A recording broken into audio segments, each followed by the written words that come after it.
Hello guys, welcome back to our channel. তো আশা করি তোমরা ভালোই রয়েছো। তো দেখো, আজকে আমি ফার্স্ট টাইম ব্লগ বানাতে চলেছি, তো তোমরা একটু সাপোর্ট করো প্লিজ। সকালবেলায় ডিম সেদ্ধ আর কুলেখাড়া বানিয়েছিলাম দিদার জন্য, তারপর ভাত বসানোর জন্য আলু নিয়ে নিলাম, আর দাদুর জন্য আগে থেকেই চা করা ছিল সেটা একটু গরম করে দিলাম। যেহেতু কালকে একাদশী ছিল, আবার দিদার খাওয়ার সময়ও হয়ে যাচ্ছিলো, তার জন্য আবার এখানে চাল মেপে নিলাম। আর আলুগুলোকে ভালো করে ছাড়িয়ে নিলাম। সকালবেলায় বেশি কিছু করিনি, আলু সেদ্ধ আর ভাত, মানে ভাত বসিয়েও দিয়েছি আমি। এরপর ফ্রিজে গেছিলাম সবজিগুলো আনতে, কী কী রান্না করবো দুপুরবেলায়। এবার দিদাকে ফলও দিতে হতো, তো একবারে সবজি ফল সব কিছুই নিয়ে চলে এসেছি।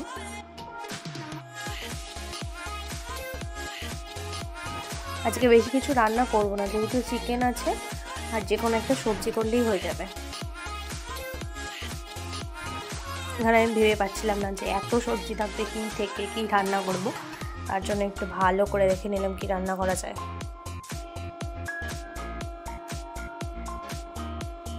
তো অনেক কষ্ট করে আমি অনেক কিছু খুঁজে আনার পর একটা সবজি ওখান থেকে নিয়ে আসলাম।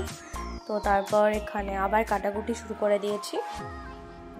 এখানে আমি তখন কুমড়ো কাটছিলাম, আর কুমড়োটা যেহেতু অনেক দিন হয়ে গেছে ফ্রিজে ছিল, তাই বেশিরভাগ অংশটাই ফেলে দিতে হয়েছে। আর আমি এসব খাবো না, দাদু একা খাবে, তার জন্য একটা আলু দিয়ে নিলাম কুমড়োর মধ্যে। সবজি কাটা আমার মোটামুটি হয়ে গেছে। এবার দাদু আমার জন্য খাবার এনে দিয়েছে সকালের। আজকে রবিবার, তার জন্য আমি ভাত খেতে ভালো লাগছিল না। আর এখানে আমি আজকে উনুনে রান্না করছি, কারণ মাংস তো বেশি ভালো উনুনেই হয়। প্রথমে আমি কুমড়োর তরকারিটাই বানিয়ে নেওয়ার জন্য ভালো করে তেল, কালো জিরা, শুকনো লঙ্কা ফোড়ন দিয়ে নিয়েছি। এরপর আস্তে আস্তে তেলটা গরম হয়ে যাবে, আর আলু আর কুমড়োটাকে একটুখানি ভেজে নেব। তারপর ভাজা ভাজা হয়ে গেলে ওর মধ্যে জল দিয়ে একটু ভালো ফুটিয়ে নামিয়ে নেবো, আর সামান্য একটুখানি চিনি দিলে বেশ হয়ে যাবে রান্নাটা। এখানে ভাজাটা হয়েও গেছে। এরপর আমি ভালো করে জল দিয়ে নিলাম, জল দিয়ে এবার ভালো করে ফুটিয়ে নেব। এটা নামানোর পর আমি আগে থেকে আলুগুলো সেদ্ধ করে রেখেছিলাম, সেদ্ধ করা আলুর মধ্যে হলুদ আর নুন দিয়ে নেবো ভালো করে।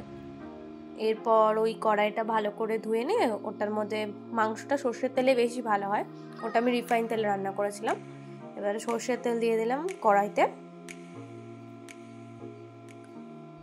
তেল গরম হয়ে গেছে। এবার আলুগুলো আস্তে আস্তে ছেড়ে দিলাম।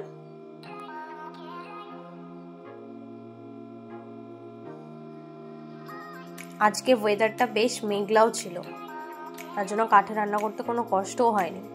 আর আলুগুলো লাল লাল করে ভেজে নিয়ে ওই তেলের মধ্যেই একটুখানি চিনি, একটুখানি তেজপাতা ফোড়ন দিয়ে, এবার আগে থেকেই মাংসটা ধুয়ে ভালো করে লেবু মাখিয়ে রেখেছিলাম, আর দাদু আর একটু ধুয়ে দিল। এবার কড়াইয়ের মধ্যে মাংসটা দিয়ে ভালো করে নেড়ে চেড়ে নিলাম, নাড়াচাড়া হয়ে গেছে।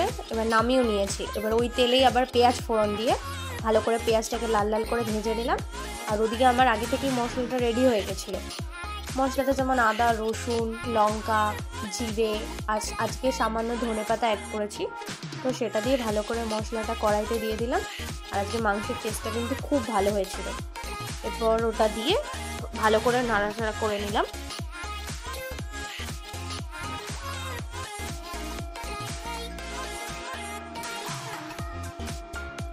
এর মধ্যে আবার নুন হলুদ দিয়ে নিয়েছি।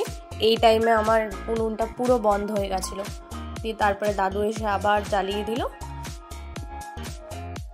ভেজে রাখা মাংসগুলো দিয়ে ভালো করে কষিয়ে নিলাম। এবার কষানোর মধ্যে আবার আলুগুলো দিয়ে নিলাম,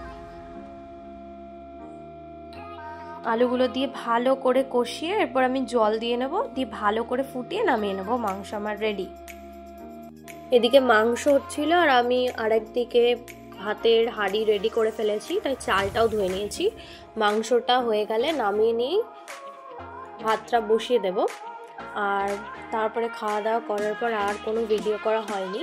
তারপরে উঠে আমি একটুখানি ফল টল খেয়ে নিলাম বিকালের দিকে। তারপর রাত্রেবেলায় দাদু চাউমিন এনে দিয়েছিল, সেটা খেয়েই আমি ঘুমিয়ে গেছি।